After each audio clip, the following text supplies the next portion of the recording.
March 2024 Astrology, Unlocking Your Fate. This forecast is for the March eclipse information and more for the rest of the month. We are closing out 2024's first period of this open and free period with personal planet retrogrades, where you can plan, you can create, you can manifest, you can launch things. We are also in the shadow of eclipse season. This is a time where we're traversing back and forth between the me and the we sectors of your chart, between Aries and Libra. We're starting the month off strong with Aquarius energies that encourage all types of humanitarian efforts, internet-based connections, projects. I want you to be thinking about like new technology, AI, science, futuristic inventions, and Pisces energy. This is also a strong force of energy because there are so many personal planets here. So you're going to be feeling the other energy of other people. It's like feeling other people's feels. And we will all have this high emotion, this compassion, and this intuition at this time period. Hi, I'm your astrologer, Patricia Tate, and this is your March 2024 monthly astrology forecast. To get updates as soon as they're released, please subscribe. Now let's dive in. So for Leo Sun and Leo Rising, the Aquarius energy that I discussed is going on with your 7th house of your partnership, your relationships, your friends, significant others, clients, one-on-one relationships, also open enemies and exes. And so Aquarius is unique, think outside the box, and science, technology, and having these, how do you have these relationships with people? Like, is it through Zoom, through, like, how do you stay connected? Now, the Pisces energy is in your 8th house of your shared resources.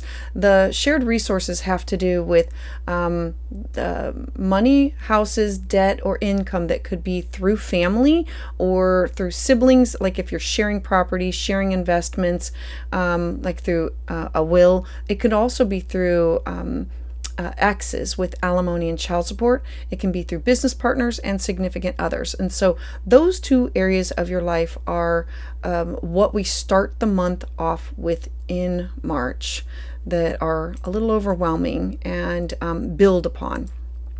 All right, so on March 9th, we have, I'm going to just skip to the big one, because on March 9th, we have Mars, and Mars is going to square Uranus. Now, this is a lot of difficult energy. A square is energy that comes at a 90-degree angle that needs to be integrated. Mars is in Aquarius in air, and Uranus is in an earth sign, and both of them are at odds. Mars and Uranus coming together is kind of explosive. It's a difficult combination that's unpredictable. It is rebellious. It is sudden, erratic, these decisions, because something that has to do with partnership or significant others or friends is in a conflict with your job, your career, your legacy, how people see you, how you are known as. Your 10th house is your social status, and this is what you want to achieve. It's your professional life, your ambitions, your reputation. And so there's something going on here that these two areas, something is being questioned. There could be erratic decisions or words being said, a burning of major bridges with friends or significant others, or with clients, or with authority figures. Remember, the 10th house is authority figures. And so there could be regret, there could be impatience, irritability, leading to unexpected fights and arguments. I want to throw in one more thing, because Mercury is how we communicate, where we communicate. Mercury is going to move into your 9th house of foreign people, places, things, legal matters, publishing, cross-cultural experiences. So now we're going to throw in like one more layer of what things can mean. And so when Mercury goes into Aries, Aries is fiery words, what we say. And so you're going to find that your communication is going to quicken. You're going to want to express yourself with fire and passion and desire, and you're going to want to take action right away with any of your thoughts or your ideas. You're going to want to take the lead, take the initiative, and you're going to feel like you are in the right when you are doing this. So I'm giving everybody a heads up and a caution on March 9th. The energy can be integrated. It's just with calm tempers or calm thoughts and ideas. All right, so as we move forward to March 10th. On March 10th, we are going to have a Pisces new moon. I love a Pisces new moon because Pisces is watery, dreamy, psychic, intuitive. It's literally dreaming about things and being tapped into the spiritual realm, receiving messages, receiving these downloads. Now, your new moon is going to be in your 8th house of your shared resources, the 8th house where you have these joint ventures and you're going to broach these taboo topics and you're going to be able to connect with others that maybe you have these obligations with, or it's also tapping into the occult. It's tapping into where you desire a deeper connection with others. The 8th house is the birth, death, rebirth, and Pisces is always wanting to blend with others. And so a Pisces new moon, feeling dreamy, wanting to pursue projects that you can tap into in a spiritual nature, starting something new, having this opportunity to explore these creative pursuits with a partner, tapping into your intuitive side, paying attention to your dreams and any synchronicity that you find through a song, finding a feather, finding a coin, numbers, angels, guides, all of that. All right, then we move forward to March 11th. On March 11th, Venus is going to move into the watery sign of Pisces, joining this beautiful Pisces puddle here. So Venus loves this.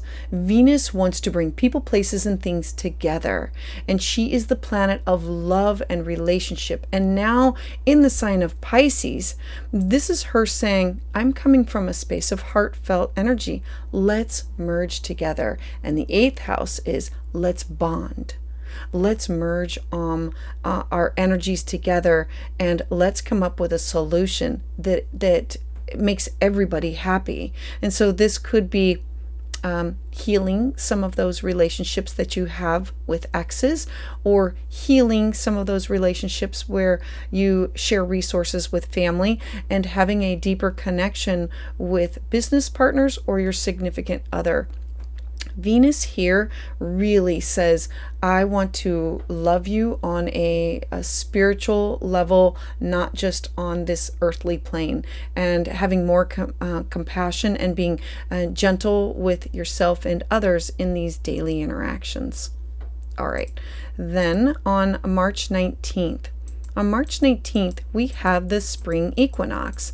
I love this because this is the astrological new year. The sun is now going to move into the sign of Aries. When the sun enters into Aries, this is your 9th house of I'm ready to travel. I'm ready to explore. I'm ready to take that class, take that workshop. I want to dive into that religion, dive into that spirituality.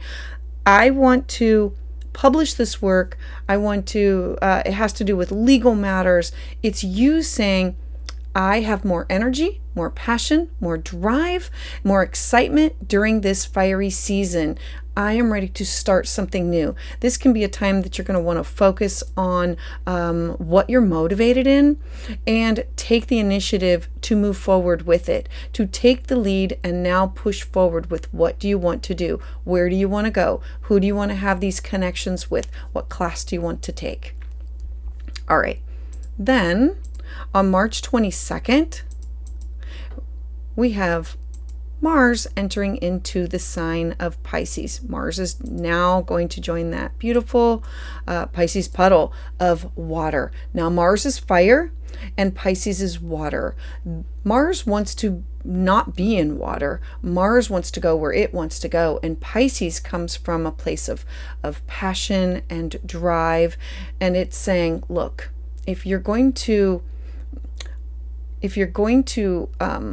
navigate this water, this energy, do some from a place that's spiritual. Let's have these creative pursuits where we can bring people together for these joint ventures, for these shared resources.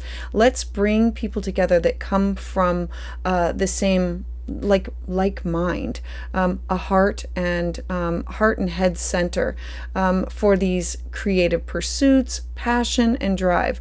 Mars can do well here. It just needs to have the direction of what do I go after and how do I go after it? It wants to initiate. And so initiating, bringing this together of what can we do for the whole, for global, for everybody. All right. Then on March 25th, we are now going to have the first of the year lunar eclipse. Now, the lunar eclipse is going to be happening in your 3rd house. The sun is currently in your 9th house. Remember, it is lighting up who you want to have these connections with, where you want to travel, what you want to do. So a lunar eclipse, it's being illuminated by the sun. This is it's about closure. And it's going to be closure with relationships. It's going to be an ending, a culmination, things coming to fruition.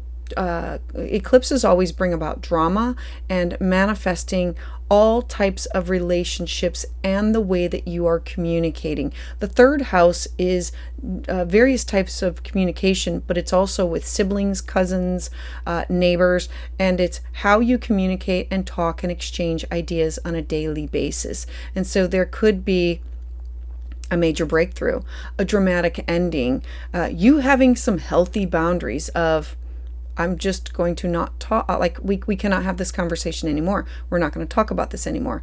Or it could literally mean no longer, like a healthy boundary of no longer having that person in your life. Or it could be a boundary of we're going to have all of our communication through email or text or something that has to do with a beginning of getting rid of the old, because the old is not working. So there will be these huge endings or completions that have to do with relationships and communication styles and siblings, cousins, neighbors, and what you are going to do to move forward with healthy boundaries. Where we have Libra is where we've tried to balance out everybody else because we want to please everybody. And this is you stepping into your divinity saying, I need to focus on me and my wants, needs, and desires first. I need self-preservation. I need to put myself first. And it's not selfish. They're not going to like your boundaries. It's okay. So Leo, I would love to hear your thoughts in the comments below. Please join me live on Tuesdays at 6 p.m. Eastern Standard Time, where I offer new moon and full moon astrology consultations. For private consultation, you can schedule that at willowgracemystik.com. And to get updates as soon as they're released, please subscribe.